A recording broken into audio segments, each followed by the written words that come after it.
kalau misalkan di kampus ini tuh banyak orang-orang yang vandalisme? Tahu nggak, apalagi di sini banyak banget, mahasiswa makin banyak. Gue masuk gerbang aja udah ada banyak coret-coret. Gimana sih caranya kita nyuarain hal itu? Kalau gue sih sekarang buat sosmed doang sih, karena kalau langsung jarang ketemu.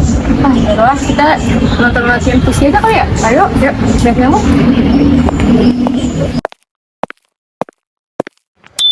Vandalisme adalah bentuk yang salah, teman-teman. Karena vandalisme adalah perbuatan yang tidak baik dan merugikan banyak pihak. Vandalisme kita harus jauhkan dari para masyarakat dan orang-orang, terutama anak muda.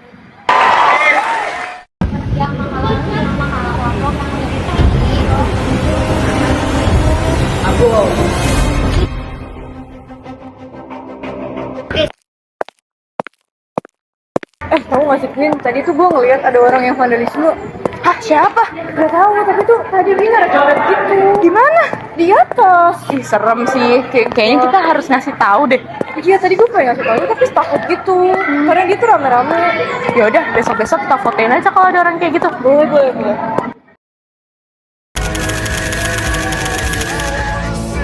Di balik tembok yang dicoret dan fasilitas yang dirusak, ada konteks sosial dan emosi kolektif. Vandalisme bukan hanya soal tindakan penyimpangan, tetapi juga tentang pesan, simbol, dan konflik yang lebih dalam. Untuk memahami itu semua, kita perlu melihat vandalisme bukan hanya sebagai pelanggaran hukum, melainkan sebagai fenomena sosial yang lahir dari dinamika masyarakat itu sendiri.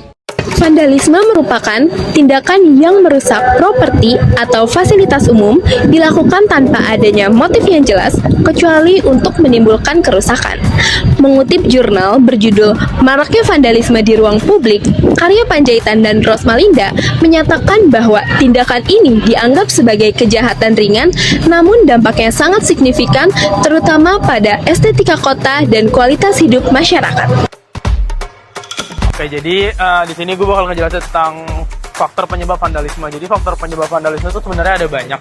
Cuman di sini akan gue jelasin ada faktor dari sosioekonomi, yaitu penjelasan tentang kalau sosial ekonomi itu akan mempengaruhi seseorang untuk melakukan vandalisme. Terus ada juga faktor dari sekolah yang dimana dari pertemanan mereka di sekolah itu akan mempengaruhi mereka juga melakukan vandalisme. Terus ada juga pengaruh dari rekan sebaya yang mengajak mereka untuk melakukan perilaku vandalisme tersebut. Lalu ada juga pengaruh dari budaya barat. Mengapa demikian? Karena dari pengaruh budaya barat itu mencontohkan mereka untuk melakukan vandalisme atau membuat mereka untuk melakukan vandalisme. Terus yang terakhir itu ada faktor namanya dari internal keluarga. Kalau ada penelitian yang bilang kalau faktor internal keluarga itu cukup mempengaruhi, karena kalau keluarganya tidak mendukung atau memberi anak kebebasan itu akan menyebabkan perilaku vandalisme itu lebih tinggi. Jadi yang pertama ada taktikal vandalisme. Taktikal vandalisme itu kegiatan merusak fasilitas seperti kayak demo gitu, merusak halte. Terus yang kedua ada ideologikal vandalisme. Itu vandalisme ketika kita mengkritik pemerintah dengan memasang poster di tempat-tempat strategis. Yang ketiga ada vandalisme, yaitu tagging, biasanya untuk menandai wilayah suatu kelompok di tempat tersebut. Yang keempat ada vindictive vandalism. Vandalisme ini muncul karena ada konflik dalam antar komunitas atau geng. Dan coretan ini biasanya sebagai bentuk balas dendam atau menyerang kelompok tertentu.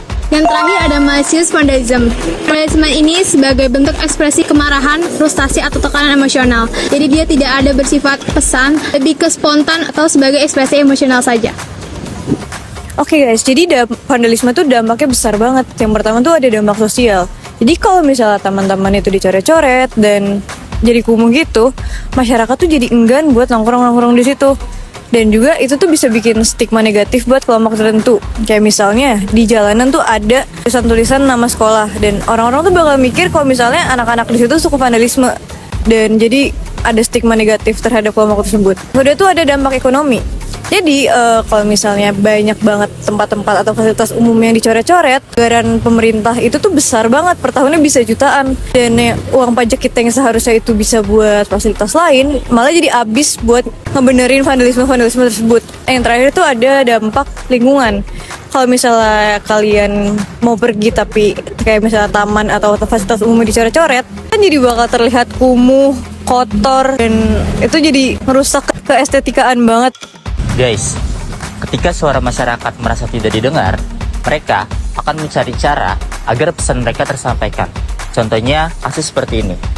Kasus vandalisme seperti ini merupakan bentuk ekspresi dari kekecewaan dan frustasi mereka. Oke teman-teman, seperti yang kita tahu bahwa vandalisme adalah bentuk aspirasi atau menyuarakan dalam bentuk yang salah. Dalam vandalisme itu sendiri, studi kasusnya seperti anak SMA atau kelompok atau mahasiswa yang mencoba untuk merusak fasilitas atau mencoret-coret di dinding.